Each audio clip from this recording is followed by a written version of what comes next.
तो welcome to marathon GK GS। मैं चंदन कुमार आप सबका आपके अपने YouTube channel marathon GK GS पर एक बार फिर से बहुत बहुत स्वागत करता हूं। दोस्तों, जैसा कि हम लोगों ने बायोलॉजी के टॉप 10 प्रीवियस ईयर के क्वेश्चन की एक सीरीज की शुरुआत की थी। इस सीरीज में आज अगली वीडियो है ये, जिसमें हम लोग प्रीवियस ईयर पूछे गए बहुत ही इम्पोर्टेंट 10 प्रश्नों को देखने वाले हैं। तो चलिए इस वीडियो में अंत तक हमारे साथ बने रहिए और जानिए कौन कौन से क्वेश्चन एग्जामिनेशन में ज़्यादातर रिपीट होते हैं और उसके डिटेल भी हम आपको बताएंगे इस वीडियो में। तो चलिए शुरू करते हैं आज की क्लास। इस वीडियो की पहला क्वेश्चन है। क्वेश्चन कह रहा है कि हृदय में निम्न में से कौन सी पेशी नहीं होती है। क्वेश्चन है कि कौन सी पेशी से ये वंचित होता है। तो अगर हम ऑप्शन देखें तो पहला ऑप्शन है हृदय पेशी, अनैच्छिक पेशी, ऐच्छिक पेशी या चिकनी पेशी। इसका जो सही जवाब है दोस्तों वो है ऐच्छिक पेशी। ठीक है, ऐच्छिक पेशी हृदय में नहीं होता है, ये ऐच्छिक पेशी होता है। सबसे पहले देख लो, जो हृदय है इसको हम लोग कार्डिक मसल्स के नाम से जानते हैं। क्या बोलते हैं इसको हम लोग? इसको बोलते हैं कार्डिक मसल्स बोलते हैं। अनैच्छिक पेशी को इंग्लिश में इनवॉल्वेंटरी मसल्स बोलते हैं और ऐच्छिक पेशी को वॉलेंटरी मसल्स बोलते हैं। तो जो हमारा हृदय होता है उसमें ऐच्छिक पेशी यानी वॉलेंटरी मसल्स नहीं होते हैं। ठीक है, कौन से मसल नहीं होंगे? वॉलेंटरी। इसको हम लोग क्या बोलेंगे? वॉलेंटरी मसल्स नहीं होते हैं। ठीक है, तो ये याद रखना है आपको। अब देखो, ये वॉलेंटरी मसल्स होते क्या हैं और किस तरह से काम करते हैं। तो आपको याद होना चाहिए कि हृदय में हृदय पेशी, अनैच्छिक पेशी, चिकनी पेशी, ये सारे पेशी पाए जाते हैं, लेकिन अनैच्छिक पेशी नहीं होता है। अनैच्छिक पेशी जो है ये मस्तिष्क में, यानी हमारा जो ब्रेन है,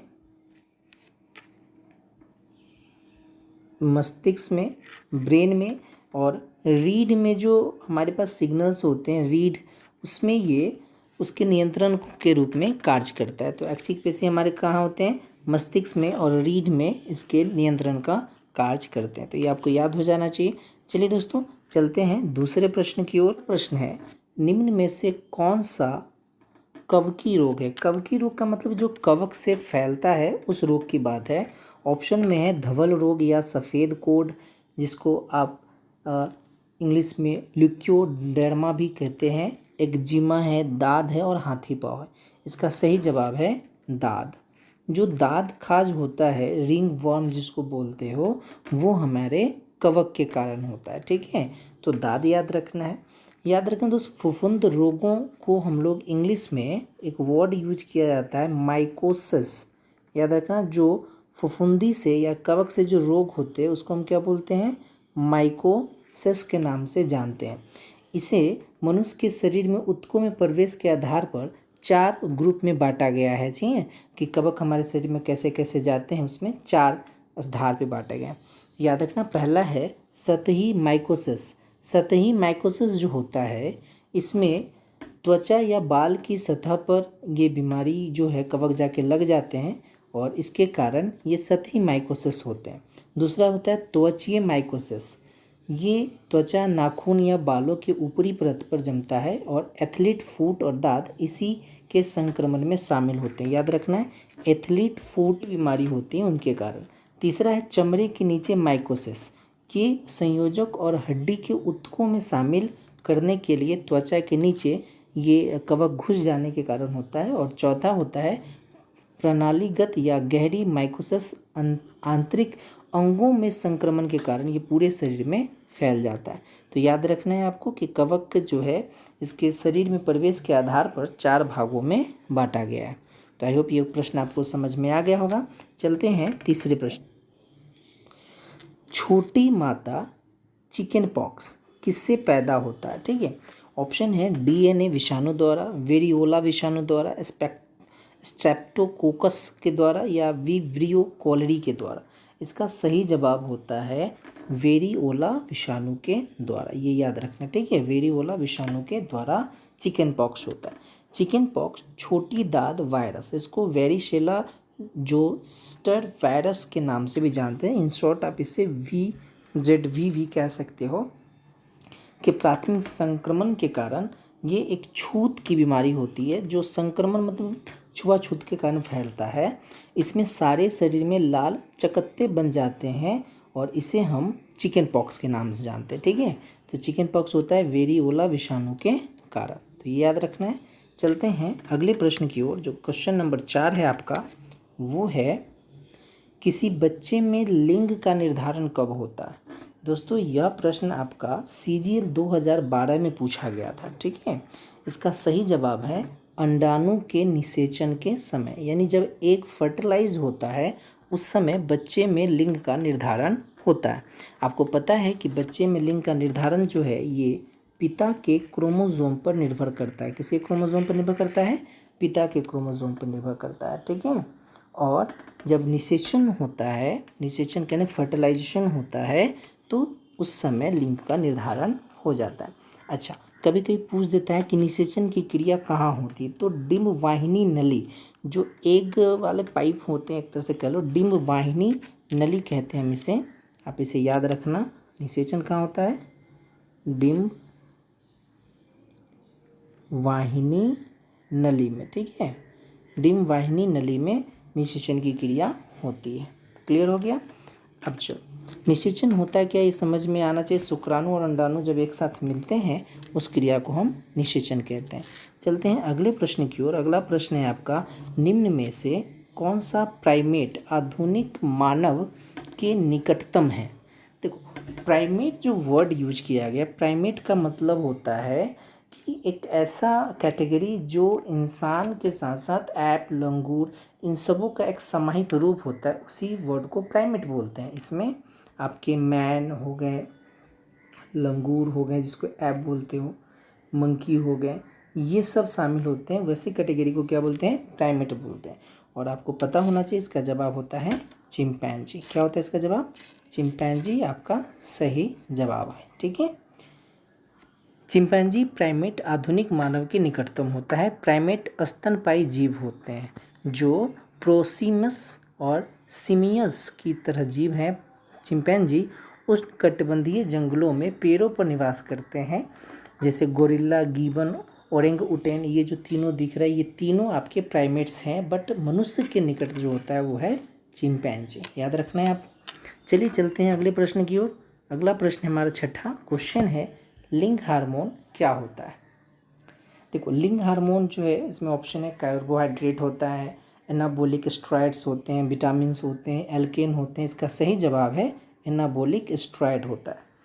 तो स्टेरॉइड जो है ये सेक्स स्टेरॉइड, जनांग स्टेरॉइड के रूप में भी जाना जाता है। ठीक है, और ये एंड्रोजन और एस्ट्रोजन रिसेप्टर से संबंधित होता है। आपको पता है कि एंड्रोजन हो गया या एस्ट्रोजन हो गया, ठीक है, एस्ट्रोजन हो गया, इससे रिलेटेड है ये आपका एनाबोलिक स्टेरॉइड। तो याद रखना, स्टेरॉइड वर्ड जो है नॉर्मली हम इसे स्टेरॉइड के नाम से भी जानते हैं, तो ये लिंग हार्मोन के रूप में काम करते हैं। अगला प्रश्न की ओर बढ़ते हैं। तो कह रहा है कि निम्न में से सही जोड़ा कौन सा नहीं है। नहीं है, जो विटामिन ए की कमी से रतौंधी होता है, सही है। विटामिन ई की कमी से रिकेट्स नहीं होता है ना, तो सही जवाब आपका इस प्रश्न का होता है विटामिन ई की कमी से रिकेट्स। रिकेट्स तो होता है विटामिन डी की कमी से, सी के कमी से स्कर्वी होता है, के की कमी से ब्लड स्कंदन जो रक्त क्लोटिंग होता है वो होता है। ठीक है, चल याद रखना, जो विटामिन डी है इसी में रिकेट्स जो है, रिकेट्स विटामिन डी की कमी के कारण होता है, और मानव शरीर में धूप से विटामिन डी उत्पन्न होता है। याद होना चाहिए आपको। विटामिन डी का जो रासायनिक नाम है वो है कैल्सीफेरॉल। ठीक है, और यह वसा में विलय विटामिन होता है, यानी वसा में घुल जाता है। यह विटामिन हड्डियों को मजबूत करने में सहायक होता है। इसकी कमी से बच्चों में रिकेट्स, याद रखना, बच्चों में रिकेट्स, और जो वयस्क होते हैं उसमें ऑस्टियोमलेशिया नामक रोग होता है ना। वयस्क में कौन सा रोग होता है, तो याद रखना है ऑस्टियोमलेशिया। ठीक है, ऑस्टियोमलेशिया नामक रोग होता है। ठीक, सूर्य का प्रकाश जो त्वचा में उपस्थित जो इग्लिस्टेरॉल को विटामिन डी में परिवर्तित कर देता है और यह विटामिन डी जो है ये सूर्य की रोशनी में विद्यमान होता है। हमारे शरीर में एक खास प्रकार का एंजाइम होता है जिसको हम लोग बोलते हैं एल्गेस्ट्रीरॉल। इसी को जो है विटामिन डी में परिवर्तित कर दिया जाता है। और अगर आपसे क्वेश्चन पूछा जाए कि हमारे शरीर में हार्मोन के रूप में कौन सी विटामिन काम करती है, तो उसका भी जवाब विटामिन डी होता है। एज अ हार्मोन ये हमारी बॉडी में काम करता है। विटामिन ए का रासायनिक नाम आपको पता होना चाहिए, रेटिनॉल होता है। ठीक है, तो ये सारी बातें आपको याद हो जानी चाहिए। चलिए चलते हैं आपके 8वें क्वेश्चन में। क्वेश्चन है एड्स जो है, एड्स के विषाणु वो किसे नष्ट कर देते हैं? तो इसका आंसर होता है लिम्फोसाइट, यानी इसको हम लोग WBC के नाम से भी जानते हैं, यानी रोग प्रतिरोधक क्षमता जो है उसे ये नष्ट कर देता है। HIV का फुल फॉर्म आपको पता होना चाहिए, ह्यूमन इम्यूनो डिफिशियंसी वायरस होता है और जो कि एड्स के लिए जिम्मेदार होता है। एड्स का full form acquired immuno deficiency syndrome होता है और यह वायरस शरीर के संक्रमण तथा शरीर की क्षमता को कम करने के लिए जिम्मेदार होता है। और एक तरह से WBC हमारे शरीर में रोगों से लड़ने की क्षमता देती है, जिसे ये समाप्त कर देता है और हम विभिन्न बीमारियों से ग्रसित हो जाते हैं। तो लिम्फोसाइट को यह नष्ट कर देता है। चलते हैं 9वें क्वेश्चन की ओर। 9वां क्वेश्चन है विटामिन B12 की मौजूदगी को सर्वप्रथम किसके द्वारा सिद्ध किया गया था? ठीक है, किस परीक्षण के द्वारा पता चला था? तो जिसमें हाइड्रोलिसिस परीक्षण है, स्पेक्ट्रोस्कोपी परीक्षण है, बोरेक्स बीट परीक्षण है, सोडियम नाइट्रोप्रोसाइट परीक्षण है। इसका सही जवाब है आपका बोरेक्स बीट परीक्षण। चलिए, बोरेक्स बीट परीक्षण के बारे में आपको बता दूं कि ये सुहागा जो होता है, बोरेक्स को सुहागा भी कहते हैं हम लोग, तो ऐसे आप कह सकते हो सुहागा मन का परीक्षण भी इसको हिंदी में कहते हैं। विटामिन B12 एकमात्र विटामिन है जिसमें कोबाल्ट पाया जाता है और यह प्रयोग जो है सर्वप्रथम बर्जीलियस के द्वारा 1812 में कब किया गया था? 1812 में सर्वप्रथम बर्जीलियस ने इस प्रयोग को किया था और सिद्ध किया था कि विटामिन B12 में कोबाल्ट पाया जाता है। क्लियर हो गया? यह क्वेश्चन बहुत बार एग्जाम में आया हुआ है कि किस में? विटामिन B12 में। अच्छा, विटामिन B12 का जो रासायनिक नाम है ये भी आपको याद होना चाहिए, कोबालामीन।